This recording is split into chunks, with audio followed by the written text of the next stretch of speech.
But this election is about those who are trying to destroy the Constitution and destroy democracy in this country versus those who are trying to protect the Constitution and protect democracy in this country. We do believe that it is very important, once this fight is won, that we look after the interests of the vast majority of our people, that India is not run for 2 or 3 large conglomerates, large businesses, that it is run for the vast majority of people, that we are not a nation of monopolies, we are a nation where there is fair competition among businesses. So I think it's important to understand that this election is a fundamentally different election. I don't think democracy has been as much at risk, the Constitution has been as much at risk as it is today. In Hindi, sir. ये नरेंद्र मोदी जी ने जैसे अदानी जी की monopoly है ports पर, infrastructure पर, defence में, वैसे नरेंद्र मोदी जी ने पॉलिटिकल फाइनेंस की मोनोपोली बनाई है. कैसे बनाई है? ED, CBI, income tax department का प्रयोग करके. अगर आप बॉन्ड स्कीम्स को देखें तो उसमें साफ दिख जाता है कि नरेंद्र मोदी जी ने, बीजेपी ने एक प्रकार से पॉलिटिकल फंडिंग एक्सटॉर्शन से, धमकी से, प्रेशर से बनाई है. खारगे जी ने कहा जो भी भ्रष्ट हैं वो सब बीजेपी में जा रहे हैं. उसका कारण है क्योंकि नरेंद्र मोदी जी चाहते हैं कि पॉलिटिकल फाइनेंस की मोनोपोली उनके हाथों में हो.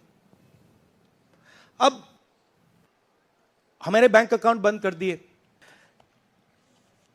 मगर जो राजनीति में आज हो रहा है वो क्लियर है कि सब पार्टीज को नरेंद्र मोदी, ईडी, सीबीआई, इन इंस्टीट्यूशंस को कैप्चर करके फाइनेंशियली मोनोपोली बना रहे हैं अपनी.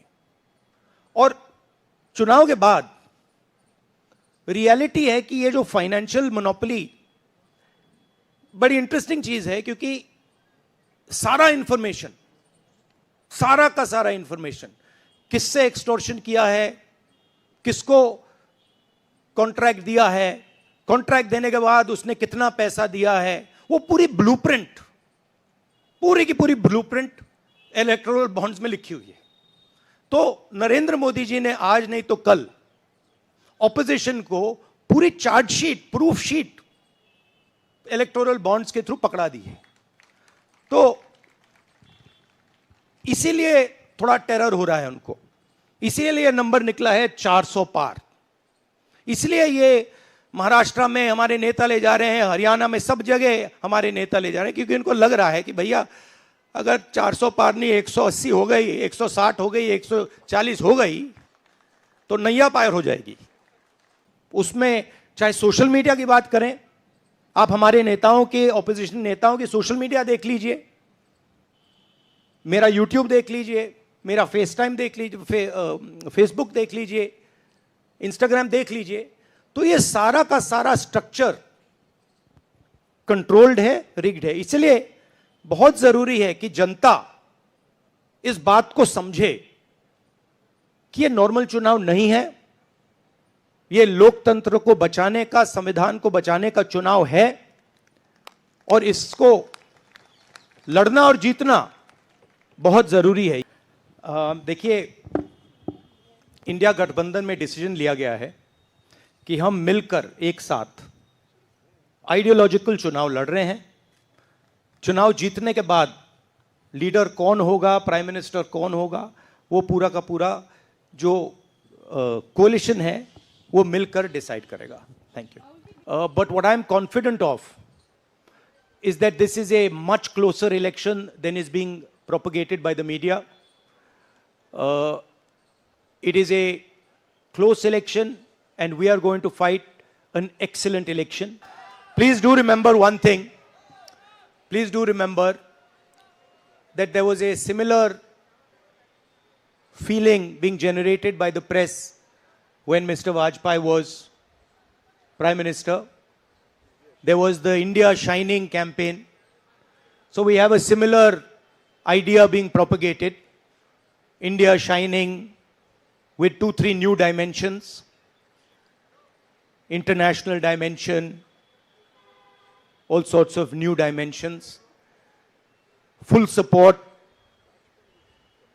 by the monopolists in the country. But do remember what happened to the India Shining campaign. And do remember who won that campaign.